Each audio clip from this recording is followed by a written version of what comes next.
ఇప్పుడు క్రిస్టియానిటీలో యూనిటీ ఎందుకు లేదు అనేది చూద్దాం. అంటే యూనిటీ అనంటే సంఘాల మధ్యలో ఒకటే విశ్వాసం అనేది ఎందుకు ఉండడం లేదు అనేది చూద్దాం. విమర్శ చేయడం, తర్వాత అలా కాదు మేము, ఇలా కాదు మేము అని విభేదాలు చూపడం. ఎందుకొస్తున్నాయి ఇట్లాంటివన్నీ? దేవుడిని సరిగ్గా అర్థం చేసుకోలేదు కాబట్టి వస్తున్నాయి.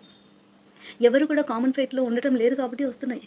క్రైస్తవత్వాన్ని ఒక మతము అని అనుకునేసి ఆ రిలీజియస్ రిచువలిస్టిక్ థింగ్స్‌ని చిన్నప్పటి నుంచి కూడా వాళ్ళకి ఫాలో చేపిచ్చడము. అంటే మేమనుకున్నది, మేము కట్టుకున్నది ఇది రిలీజియన్. ఇది ఫాలో కావాలా, ఇట్లనే ఉండాలా, ఇలా ఉంటే కరెక్ట్ అని చెప్పేటటువంటి అవన్నీ కూడా పిల్లలకి బోధించడం అనేది జరుగుతా ఉంది. కాబట్టి ఎవ్రీ డినామినేషన్ ఈస్ డిఫరెంట్. ప్రతి డినామినేషన్ వేరువేరుగా ప్రబలమైపోతా ఉంది. అంతే. అంటే అదొక మూఢత్వంలోనే పెరుగుతున్నారు. దేవుడంటే ఎవరో కరెక్ట్‌గా తెలీదు. పరిశుద్ధాత్మ దేవుడు పని ఏంటో కూడా కరెక్ట్‌గా తెలీదు. అసలు ప్రార్థన చేయడమే యేసునామంలో ఎందుకనాలి అని అంటే కూడా సరిగ్గా జవాబు ఇవ్వలేకపోయే పరిస్థితి. అది కంపల్షనా? కాదా? అది కూడా చెప్పలేకపోయేటటువంటి పరిస్థితి. దేవుని రాజ్యము మీ మధ్యలో పెట్టాను. నా ధర్మశాస్త్రాన్ని మీ హృదయాల పలకల మీద రాశాను అనే వాక్యాలన్నీ కూడా ఇగ్నోర్ చేయబడినటువంటి వ్యవస్థలో మనం బ్రతుకుతా ఉన్నాం. అందుకే ఎంత కనెక్టెడ్ అయ్యున్నా క్రిస్టియన్ ఫ్యామిలీలో పుట్టినా, ఎలా పుట్టినా రక్షణ అనుభవాలనేటివి కనుమరుగైపోతున్నాయి. ఎవరికీ కూడా రావడం లేదు. ఎందుకనంటే ఒక మూఢత్వంలో బ్రతుకుతా ఉన్నారు అందరూ. ఆ మూఢత్వం ఏంటంటే రిలీజియన్. క్రైస్తవత్వాన్ని ఒక మతం అనుకునేదే మూఢత్వం. ఆ మూఢత్వంలో మరి ఎవరికి వాళ్ళు రూల్స్ అండ్ రెగ్యులేషన్స్ అనేటివి చేసేసుకోవటం కూడా ఒక ఒక మూఢత్వం అది కూడా.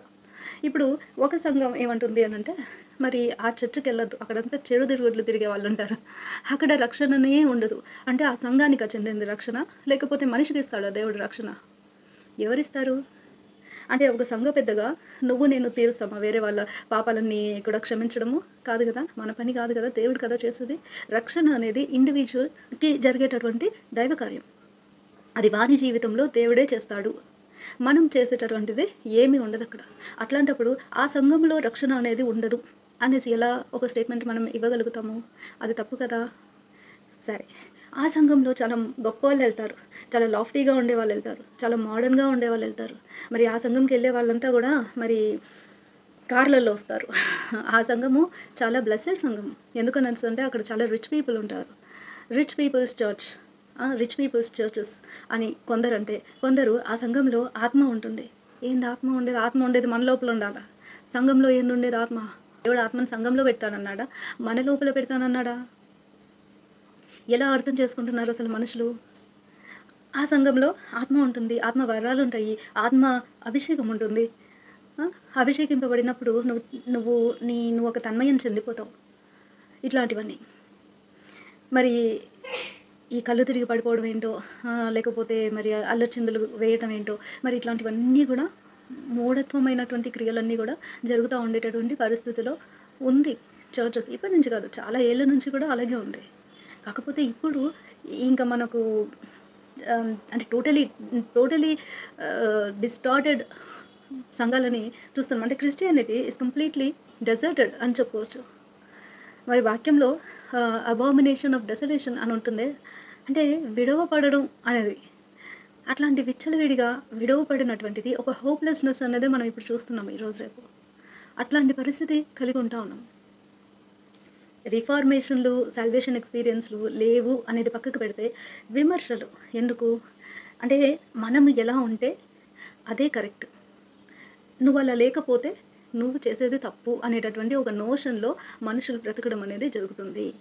సో, కొంతమంది ప్రీచర్స్ మా సంఘంలో మేము తెల్ల బట్టలు వేసుకుంటాము. మేము ఉండేదే కరెక్ట్ అనేసి వాళ్ళంటే, మా సంఘంలో మేము సూటు బూటు వేసుకుంటాము. ఇలా ఉండటమే కరెక్ట్ అని ఒకళ్ళు అంటారు. మరి అంగీలేసుకొని ప్రీచ్ చేసేది ఇదంతా మాకు నచ్చదు అని ఒకళ్ళు అంటారు. సరే. ఇప్పుడు peoples opinion about perfection and money. ఈ 2 ఉంటాయి. ఒకటి అది రిచ్ పీపుల్స్ చర్చ్ అని కొందరంటే, మరి ఇంకొందరేమో ఇది పేదవాళ్ళ సంఘం అని కొందరంటారు. మరి పేదవాళ్ళు, గొప్పవాళ్ళు అని కాదు, ఇది మంచోళ్ళ సంఘం అని ఒకటంటే, ఇది చెడు తిరుగుళ్ళు తిరిగే వాళ్ళ సంఘం అని ఇంకొకళ్ళని అనటం అనేది జరుగుతుంది. సో, ఒకళ్ళనొకరు విమర్శ చేసుకోవడం అనేది ఎక్కువైపోతుంది. ఎందుకనంటే ఎవరి స్టాండర్డ్ ఆఫ్ పర్ఫెక్షన్ వాళ్ళకుంటా ఉంది. ఒకటి మనం గుర్తుపెట్టుకోవాలి. ఒక faulty thing that people believe ఏంటంటే, ఒకసారి మనం రక్షణ పొందుకున్న తర్వాత మనము పాపక్షమాపణ దేవుని దగ్గర అనుభవించి ఒక నూతనత్వం అనేది ఏర్పడుతుంది. కాబట్టి మనం పరిశుద్ధులు. ఇంకా మనకు పాపం అనేది మన జీవితంలో లేదు మనం ఏది చేసినా కూడా పాపము కాదు, పాపముగా ఎంచబడదు. ఎందుకంటే మనకు దేవుని సాక్రిఫైస్ అనేది ఆ ఒక అష్యూరెన్స్ ఉంది కాబట్టి, దేవుడు ఒకసారి మనల్ని మరి క్షమించేసినాడు కాబట్టి, ఎన్నిసార్లైనా కూడా ఇట్ ఈస్ అప్లికబుల్. ఏంటి అంటే ఎన్నిసార్లు ట్రెస్పాస్ చేసినా కూడా ఆ క్షమాపణ అనేది దేవుడు చేస్తానే ఉంటాడంట అని చెప్తున్నారు. కొన్ని సంవత్సరాల నుంచి చెప్తున్నారు, అలా బ్రతుకుతున్నారు మనుషులు. మాకు కండెమ్నేషన్ ఉండదు. అది Bible talks about condemnation. Condemnation అంటే making you stand guilty. No, this is not right, ఇది కరెక్ట్ కాదు అని దేవుడు కండెమ్ చేస్తాడే, అది ఉండదంట. చాదస్తపు మాటలు అనేటివి ఎక్కువైపోయినాయి, బాగా ఎక్కువైపోయినాయి. అందుకే ఫ్యూచర్ జనరేషన్స్ అనేటివి కూడా నాశనం అయిపోవటమే మనం కన్సిస్టెంట్గా చూస్తూ వస్తూ ఉన్నాము. ఎందుకనంటే ఒకటి, అసలు బైబిల్ ఏం చెప్తుంది అని మనకు సరి అయినటువంటి అవగాహన లేకపోగా మన పిల్లలకి మనం ఏం చెప్తాం, అట్లాంటి పరిస్థితి ఒకటైతే. ఇంకొకటి కట్టుబాట్లు, ఇలా ఉంటేనే కరెక్ట్, ఇలా ఉంటేనే కరెక్ట్, ఐడియా ఆఫ్ పర్ఫెక్షన్, ఇట్లా చేస్తేనే పర్ఫెక్ట్. అంటే ఇక్కడ హిపోక్రసీ అనేది ఒకటి బిల్డ్ చేసేస్తున్నారు. ఎట్లా అనంటే, నువ్వు రెగ్యులర్గా చర్చ్కి వస్తేనే నువ్వు ఒక గుడ్ క్రిస్టియన్వి, నువ్వు సినిమాలు చూడకపోతే ఒక గుడ్ క్రిస్టియన్వి, నువ్వు మరి కల్చరల్స్లో పార్టిసిపేట్ చేయకపోతే ఒక గుడ్ క్రిస్టియన్వి. సో ఇట్లాంటి డిఫరెన్సెస్ ఆఫ్ అండర్స్టాండింగ్ వల్ల కూడా విభజనలు అనేటివి చాలా ఉన్నాయి. అది ఇంక ఇదంతా కాకుండా ఎవరైనా మనీ పాయింట్ ఆఫ్ వ్యూలోనే మరి క్రిస్టియన్ బిజినెస్ చేసుకుంటూ ఉంటారు. మరి వీళ్ళకి కొంచెం ఇబ్బందికరంగానే ఉంటుంది. ఏదైనా రిఫార్మేటివ్ థాట్స్ అనేటివి కానీ, ఎవరైనా కొంచెం డిఫరెంట్గా వాక్యాలు చెప్పేటోళ్ళన్నా, ఇంతమంది individuals getting to speak about God, ఎవరికి తోచింది వాళ్ళు, ఎవరు అండర్స్టాండింగ్లో వాళ్ళు చెప్తా ఉన్నారు అనేసి అంటే, కొంతమంది స్వలాభం లేకుండా చెప్తా ఉన్నారు, కొంతమంది మరి స్వలాభం కోసమే చెప్తా ఉన్నారు. వినే వాళ్ళకి డిస్క్రిప్షన్ ఉండాలి ఫస్ట్. అన్నిటికంటే మొదట ఏంటి అని అంటే, దేవుని ఆత్మతో మనం నడిపించబడితే ఏది కరెక్ట్ ఏది కాదు అనేటటువంటి అండర్స్టాండింగ్ ఉంటుంది. ఇలా నొక్కి పెట్టి మన రిలీజన్లో ఇలా ఉండాలి, మన సంఘంలో ఇట్లా ఉండాలమ్మా, ఇలాగే డ్రెస్ చేసుకోవాలి, ఇలాగే ఉంటేనే కరెక్ట్. ఇప్పుడు మనల్ని మళ్ళీ ఎవరైనా ఏమన్నా అంటారు, లేకపోతే మనల్ని చర్చ్లో నుంచి మెంబర్షిప్ తీసేస్తారు, లేకపోతే మనకు ఉండేటటువంటి లాఫ్టీ పొజిషన్స్ మనకు ఇవ్వరు. సో మనం దీన్ని క్యారీ ఫార్వర్డ్ చేయాలి, ఈ legacy.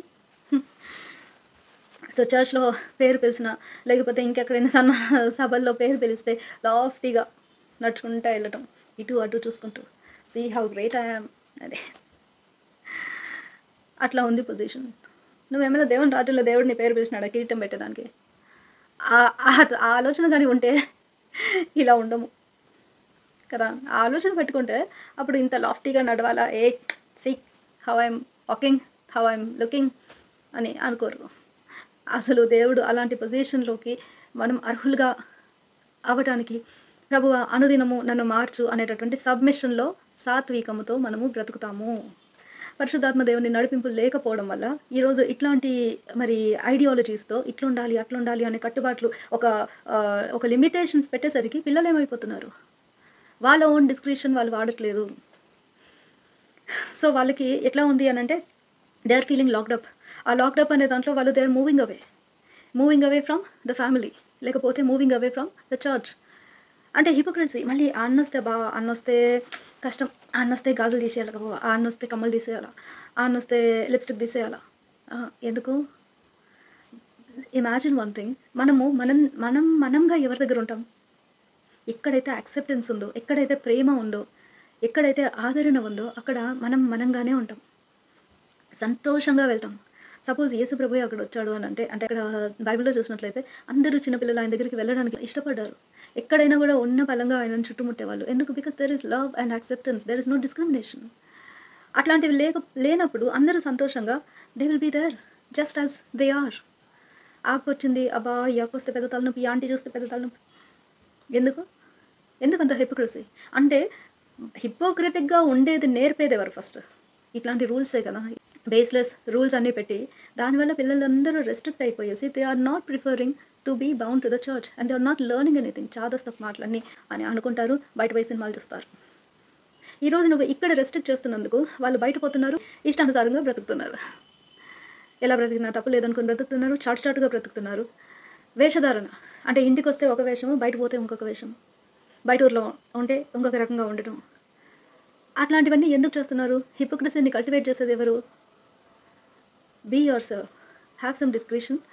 We need to have the discretion to raise our children so that they can make their individual choices wisely. అట్లా ఉండాలి. ఇష్టంగా రావాలి దేవుని సన్నిధికి. ఇష్టంతో రావాలి. మనం ఏమైనా నేర్చుకుంటామా మంచిది అనేటటువంటి ఆశ కొలది వాళ్ళు రావాలి.